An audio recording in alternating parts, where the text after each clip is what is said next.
Thanks, Stacy. Jeremy, how you doing today? I'm doing great. How about yourself, brother? I'm doing well.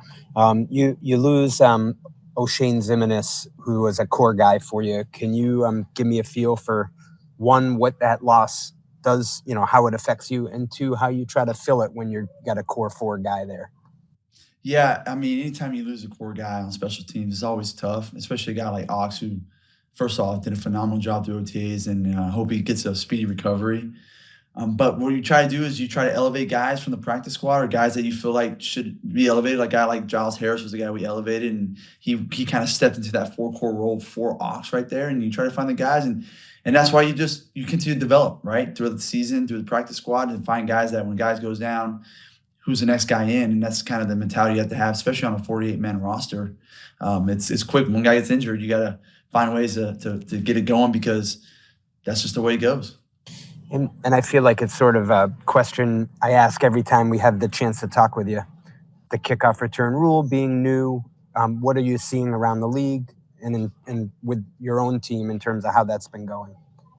Yeah, a lot of different stuff in a way, but then a lot of the same stuff in a way. And it's really just kind of figuring out as we progress and like what are kickers doing? What can we do to be better on from a kickoff standpoint, but also on kickoff return? It's just so it's still early in the season to where you don't have a lot of film on like what you're really going to see sometimes. So it is kind of hard at times to kind of develop a game plan because of that. And so you're trying to make it simple, but you also want to be dynamic in a way where you can get a big return. But you got to be smart too. You don't want to do something where it's going to get you stuck inside the 20-yard line where you know a touchback's going to get you to the 30. So it's all about, I think, as we continue to progress into the later weeks of the season, I think it will start to make more sense. I still think at times because although it's been 3 games, there's been a lot more touchbacks than people thought there would be. So you still don't have a whole lot of film to build off that. But I'm encouraged to continue to just keep me watching it. We didn't get to watch the film from last week around the league because of the short week. But as I continue to watch around the league, it will give me more ideas. And I'm encouraged by it all times. And I'm going to continue to think what we can do better at and how can we get better to help our team out offensively and defensively. Next question, Dakota Randall, and I'd ask anybody else to raise a hand if you have questions. Hey, Jeremy. Sorry, I had phone issues at the start. Good. Just wondering, what you've seen from Bryce Berringer so far, because it seems like he's off to a really good start. Yeah, I just got done meeting with Bryce a little while ago, and I told him straight up. He was undoubtedly, like last night, was our best coverage player because of how well he punted the ball. And I think he continues to progress and be confident in himself. We can take care of him through the week and how we manage his kicking. He's been a weapon for us. He's been undoubtedly a great weapon for us. I'm encouraged by what I've seen the last 3 weeks. I want to continue to encourage him to continue to progress and help this team out because he is going to help our defense out, setting with good field position. He's going to help out if our offense struggles on a 3 and out, then we get the ball and flip the field. It doesn't matter. And that's the kind of weapon he can be for us. And very encouraged. Really, really, really pleased with how he punted last night for us and how he helped our coverage out in that sense. And you kind of touched on it with the touchbacks on the kickoffs.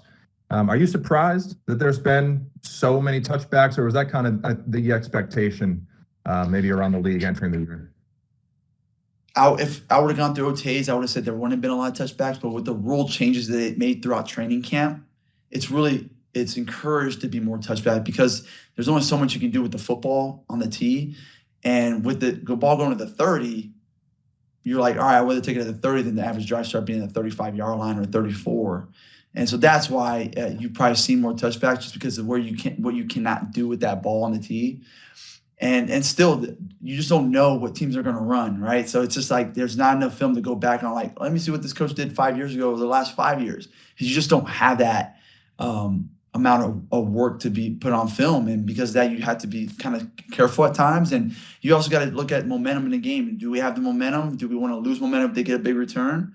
Or do we want to create momentum if we're struggling or something like that? So those are the things you got to look at. If you don't really have a strong point of what they're going to do, you got to be careful sometimes. And I think that's a smart thing. As a coach, special teams coach, sometimes you got to take the ego out. Like, I want to cover every kick because I'm a special teams coach and I want our guys to I want Schooler to have 15 tackles. I want Quan to have 15 tackles. But at the end of the day, like, let's be smart as we continue to grasp around the league of what people are doing. So now I can coach it better so that we're not getting a big return out of it and then putting our defense at a disadvantage. So you got to have to look at it that way. Thank you. Ian Steele. Hey, Jeremy, how you doing? Doing great, man. Yourself? Good.